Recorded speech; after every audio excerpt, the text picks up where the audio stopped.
सभी को मेरा नमस्कार। Welcome back to my YouTube channel. मैं संजय सर आपका स्वागत करता हूं। आज का हमारा टॉपिक है इम्परेटिव सेंटेंस।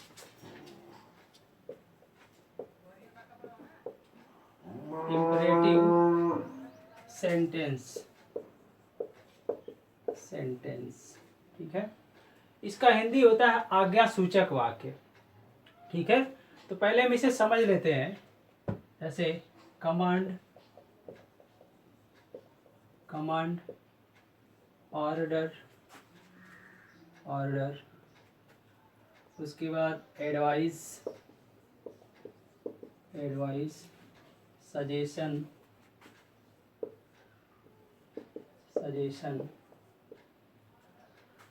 रिक्वेस्ट।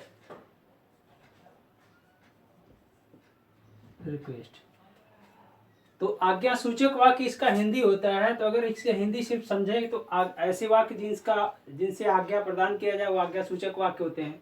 ऐसा नहीं है। ऐसा वाक्य जिनसे कमांड, नियंत्रण, ऑर्डर, आदेश, एडवाइस, सलाह, सजेशन, सुझाव या रिक्वेस्ट या प्रार्थना प्रकट होता है, उन्हें हम इम्परेटिव सेंटेंस कहते हैं। अधिकतर ये सेंटेंस, ऐसे वाक्य हमेशा क्रिया के फर्स्ट फॉर्म से शुरू होते हैं या लेट से शुरू होते हैं। तो ये स्टार्ट होता है हमेशा प्रिंसिपल वर्ब से।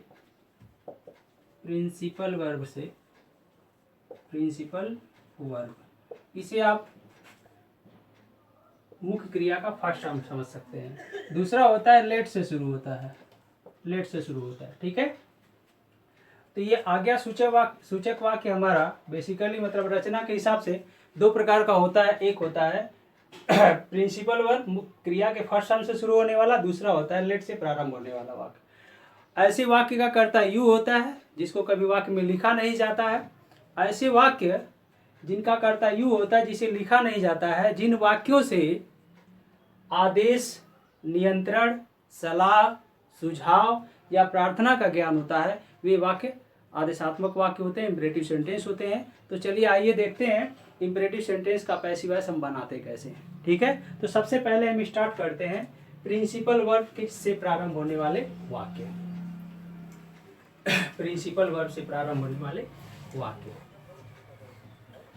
तो सबसे पहले हम लेते हैं कमांड और ऑर्डर को। Command, order. ठीक है, ऐसी वाक्य की रचना ऐसे होती है। ये V1 प्लस ऑब्जेक्ट, और ये ऑब्जेक्ट आपका हो सकता है इनडायरेक्ट या डायरेक्ट ऑब्जेक्ट। अब इनडायरेक्ट ऑब्जेक्ट में क्या क्या हो सकता है उसे देखते हैं। अस, मी, यू, हिम, हर, देम या कोई लिविंग नाउन हो। ये होगा इनडायरेक्ट ऑब्जेक्ट। अब डायरेक्ट ऑब्जेक्ट में क्या होता है? डायरेक्ट ऑब्जेक्ट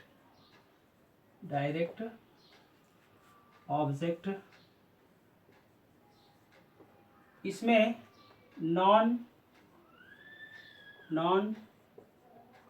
लिविंग थिंग्स आती हैं।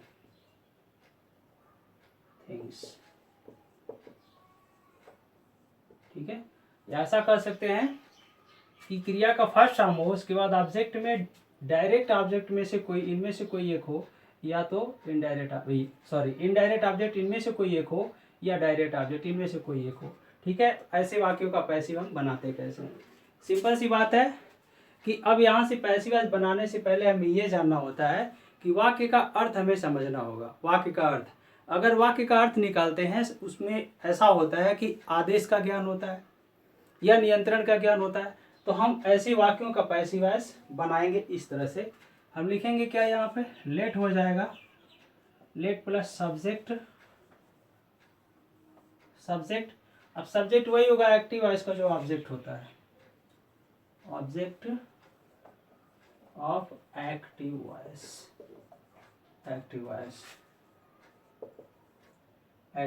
ठीक है, प्लस अब ऊपर लिख देते हैं।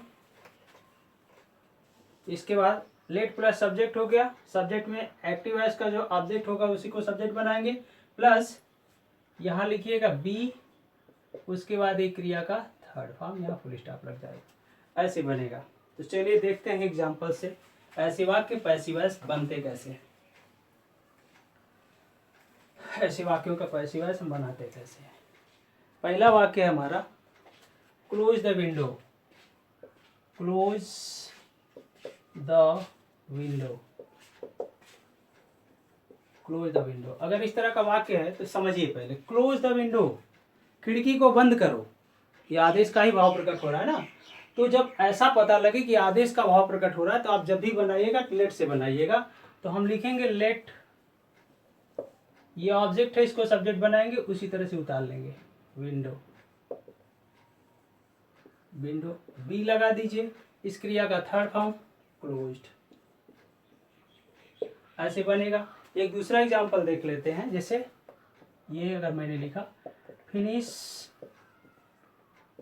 The work, finish the work, इसे देखिए फिनिश दी वर्क, कार्य को समाप्त करिए, ये भी आदेश बता रहा है। तो हम क्या करेंगे, इस क्रिया के तुरंत बाद आने वाला ये जो ऑब्जेक्ट है इसी को सब्जेक्ट बना लीजिए, लेट के बाद रखेंगे दी वर्क, वर्क, अब यहाँ लिखेंगे बी, अब इस क्रिया का थर्ड फॉर्म हो जाएगा फिनिश्ड, फिनिश्ड, ऐसे ये बनेगा, let the work be finished. एक अगला एग्जांपल देखते हैं। अगर ये वाक्य हमने इन्फॉर्म है, इन्फॉर्म दी पुलिस, इन्फॉर्म दी पुलिस, पुलिस को सूचित करो।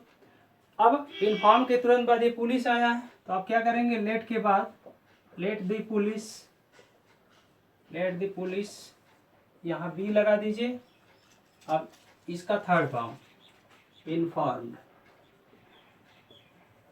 इन्फॉर्म्ड, ऐसे बनेगा, ठीक है ना। होप यू अंडरस्टैंड, उम्मीद आपको समझ में आया होगा। एक एग्जांपल और देख लेते हैं, इसे जरा ध्यान दीजिएगा। जैसे अगर इस तरह का वाक्य हो, ये टर्न हिम आउट, ध्यान दीजिएगा, टर्न हिम आउट। अब मैंने बताया कि क्रिया के तुरंत बाद इनडायरेक्ट ऑब्जेक्ट हो या डायरेक्ट ऑब्जेक्ट हो, तो ये हिम इनडायरेक्ट ऑब्जेक्ट है, तो आप पैसिव वॉइस जब भी बनाइएगा तो लेट के बाद इसको, ये हिम का हिम ही रहेगा, इसका सब्जेक्ट नहीं बनाना, हम सब्जेक्ट इसको कह रहे हैं तो सब्जेक्ट नहीं बनाना है। लेट के बाद हमेशा ऑब्जेक्टिव केस का प्रयोग किया जाता है। अब नाउन, चूंकि नाउन में परिवर्तन होता नहीं है, अगर ऑब्जेक्ट में, अगर प्रोनाउन है ऑब्जेक्टिव केस में तो उसको वैसे ही वैसे ले आना है। तो हम क्या करेंगे, ये लिखेंगे लेट, अब यहाँ हिम का ही नहीं प्रयोग करेंगे, हिम लिखेंगे, लेट हिम, ठीक है। अब बी हो गया, ठीक है, टर्न का टर्न हो जाएगा, TURNED, टर्न, ठीक, आउट। इस तरह से इसका पैसिव वॉइस बनेगा। अच्छा, एक दूसरा वाक्य देखिए, कॉल हिम टू वेट। अगर इस तरह का वाक्य है कॉल हिम टू वेट तो समस्या कुछ नहीं है, यहाँ क्रिया का फर्स्ट फॉर्म, यहाँ देखिए इनडायरेक्ट ऑब्जेक्ट आ गया, इधर नहीं पढ़ना, ठीक है। अब हम क्या करेंगे, लेट से शुरू करेंगे, लेट, अब हिम को उठा के यहाँ रख लीजिए, लेट हिम, ठीक, लेट हिम, अब यहाँ बी लगा देंगे, बी, इस क्रिया का थर्ड फॉर्म कॉल्ड, ठीक, और लास्ट में टू वेट हो जाएगा, टू वेट, ऐसे होगा, let him be called to wait, ऐसे बनेगा, ठीक है ना। अब आप बढ़ते हैं अगले कंसेप्ट की तरफ। अगला रूल क्या है अपना, अब दूसरा है एडवाइस हो या सजेशन हो, एडवाइस या सजेशन।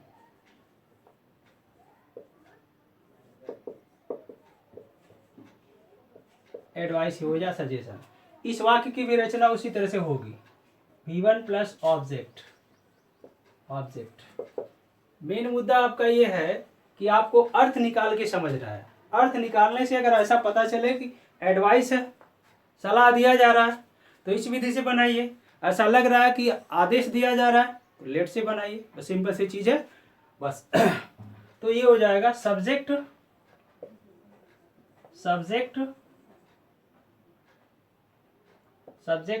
प्लस यहाँ पे आपको शुड लगा देना है, शुड यहाँ बी लिखना है, प्लस क्रिया का थर्ड फॉर्म। कौन सी क्रिया? इसी क्रिया का थर्ड फॉर्म यहाँ लगा दो, ठीक है ना। चलिए देखते हैं, जैसे एक एग्जांपल ये है, हेल्प दी हेल्पलेस,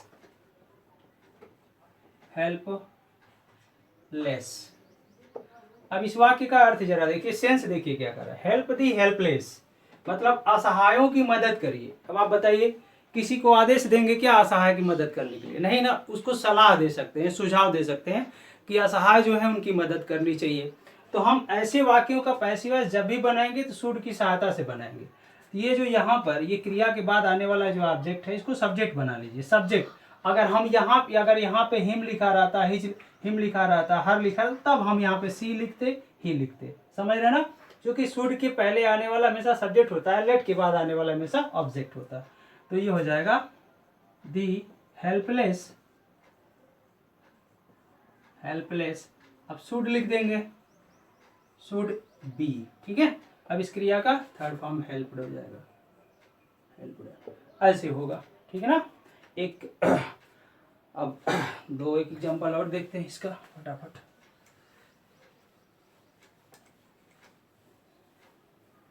अगला एग्जांपल देखिए अपना, लव योर कंट्री। अगर ये कहा गया love your country, love your country, अभी कह रहा है अपने देश से प्रेम करिए। अब किसी को आदेश देंगे क्या देश से प्रेम करने के लिए? उसको सुझाव दे सकते हैं, अब मर्जी उसकी माने या ना माने, ठीक है। लव योर कंट्री, अब हम क्या करें, तो इसको कैसे बनाएंगे, लेट से कि शुड से? हम शुड से बनाए तो बेहतर होगा, ठीक है। तो लिखेंगे योर कंट्री,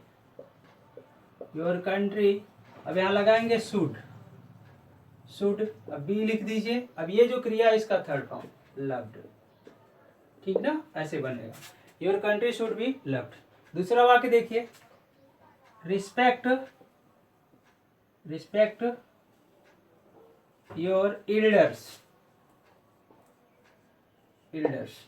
अब देखिए, रिस्पेक्ट योर एल्डर्स, अपने से बड़ों का सम्मान करिए। अब जबरदस्ती किसी से थोड़ी कहेंगे अपने से बड़ों का सम्मान करिए, सलाह है, सुझाव है, वो माने या ना माने। लेकिन ये सलाह अगर जब कहा जाएगा तो शुड से बनाना, लेट से बनाएंगे बनेगा तो, लेकिन वो सेंटेंस कुछ सही नहीं माना जाएगा, वो गलत नहीं माना जाएगा लेकिन कुछ सही भी नहीं माना जाएगा। तो आप इतना समझिए, सेंस निकालिए, उसके हिसाब से सॉल्व करिए, बेहतर रहेगा।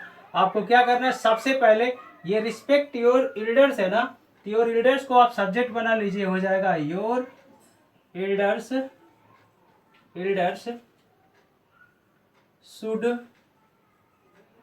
शुड बी, रिस्पेक्ट का रिस्पेक्टेड हो जाएगा, रिस्पेक्टेड, ऐसे होगा। एक और एग्जांपल देख लीजिए, ये वाक्य ध्यान से देखिएगा, listen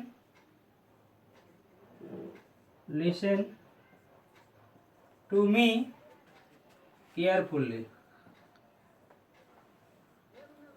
listen to me carefully, बहुत ही बढ़िया सेंटेंस है। लिसन टू मी केयरफुल्ली, मेरी बात को ध्यान से सुनिए। अब आदेशा की सलाह है, सलाह ये ना जो मैं बोल रहा हूं उसको ध्यान से सुनिए, समझिए, ठीक है। तो हम क्या करेंगे, इसको शुड से बनाएंगे। यहाँ पे देखिए, लिसन के बाद यहाँ टू आया, फिर यहाँ मी आया। अब ये लिसन टू मतलब होता है सुनना, समझना, ठीक है। तो ये मी को हम सब्जेक्ट बनाएंगे तो हो जाएगा आई, वाई के बाद शुड भी लगा दीजिए, शुड बी, ठीक है। अब लिसन का थर्ड फॉर्म लिसनेड,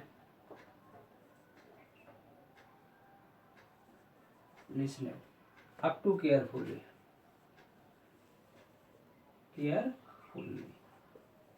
ऐसे ये वाक्य बनेंगे पैसिव वॉइस में, ठीक है ना। चलिए अब आगे बढ़ते हैं रिक्वेस्ट की तरफ। अगर रिक्वेस्ट आता है फिर हम क्या करेंगे,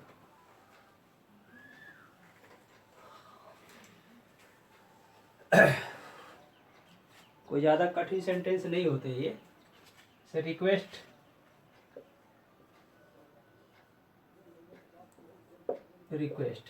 अब रिक्वेस्ट वाले दो ही शब्द होते हैं, या तो प्लीज आए या तो काइंडली आए। ठीक है, तो इसकी रचना देखिए कैसे हो सकती है, प्लीज या काइंडली, उसके बाद V1 होगा प्लस ऑब्जेक्ट होगा, ऑब्जेक्ट, ये तो ये हो गया। या ऐसे हो सकता है कि V1 प्लस ऑब्जेक्ट हो, ऑब्जेक्ट हो, अब यहाँ पे कामा मिलेगा आपको, कामा के बाद ये प्लीज P स्मॉल लेटर में होगा, काइंडली में K स्मॉल लेटर में, यहाँ पे फुल स्टॉप मिलेगा। इन दोनों में से किसी भी तरह की रचना होगी, आप बनाएंगे कैसे, तो करेंगे क्या, हम प्लीज या काइंडली को हटा देंगे, चाहे प्रारंभ में आएंगे चाहे ये अंत में आएंगे, ठीक है ना। तो हम करेंगे क्या, एक फ्रेज इसमें ऐड करेंगे प्रारंभ में, you are requested, you are requested, ठीक है, यहाँ 2 लिख देना। और 2 के बाद ये प्लीज या काइंडली को हटाने के बाद ये मुख्य क्रिया का फर्स्ट टर्म प्लस ऑब्जेक्ट ही बचेगा ना, तो जैसे है वैसे पीछे जोड़ देना, इधर हो जाएगा V1 plus object, object plus full stop. इस तरह से हम ऐसे वाक्यों का पैसिव वॉइस बनाएंगे, ठीक है। चलिए आगे देखते हैं ऐसे वाक्यों का पैसिव बनता कैसे है। जैसे पहला सेंटेंस हमारा पहला sentence,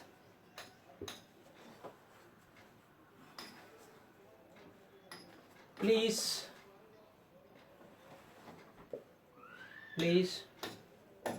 open the door, please open the door.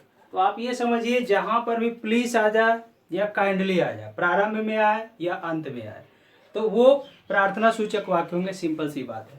यहाँ पे देखिए प्लीज आया ना, इसे हटाइए, अब यहाँ प्रारंभ में लिखेंगे यू आर रिक्वेस्टेड, रिक्वेस्टेड, ठीक, तो यहाँ 2 लिख दीजिए। अब इसके बाद ये जो बच रहा है हमारा प्लीज के बाद ओपन द डोर, यहाँ लिख लेंगे ओपन द डोर, ऐसे बनेगा, ठीक है।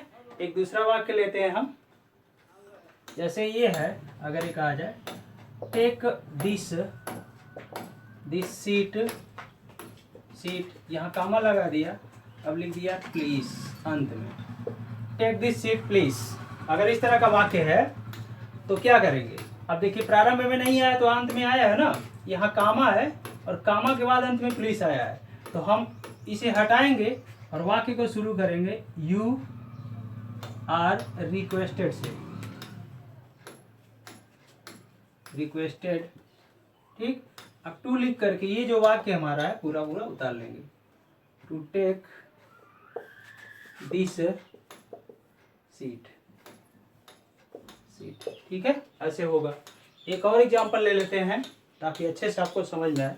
जैसे मान लीजिए ये एग्जांपल है, डू दिस वर्क फॉर मी, अगर इस तरह से आ गया, डू दिस वर्क फॉर मी, यह कार्य मेरे लिए करिए, सेंस वेंस निकालने की जरूरत ज्यादा है नहीं, यहाँ पे कामा लगा दिया, लास्ट में यहाँ प्लीज लिख दिया, सॉरी प्लीज लिख दिया, ठीक है, do this work for me please, तो प्लीज आ गया यहाँ पे ना, काफी है इतना। अब शुरू करेंगे you are requested, you are requested to do this work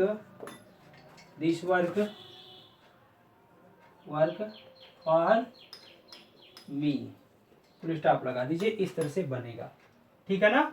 अच्छा, अब यहाँ पे आपको ये नहीं समझना है कि ये नहीं सोचना है कि सारे के सारे वाक्य प्लीज प्लीज आए, बेटा इसमें देखना ये है कि जैसे प्लीज या काइंडली दोनों में से कोई आ जाए, अगर यही वाक्य शुरू हो प्लीज ओपन द डोर के जगह पे लिखा हो काइंडली ओपन द डोर, ठीक है, तब भी आपको पैसिव वही बनाना है, you are requested to open the door.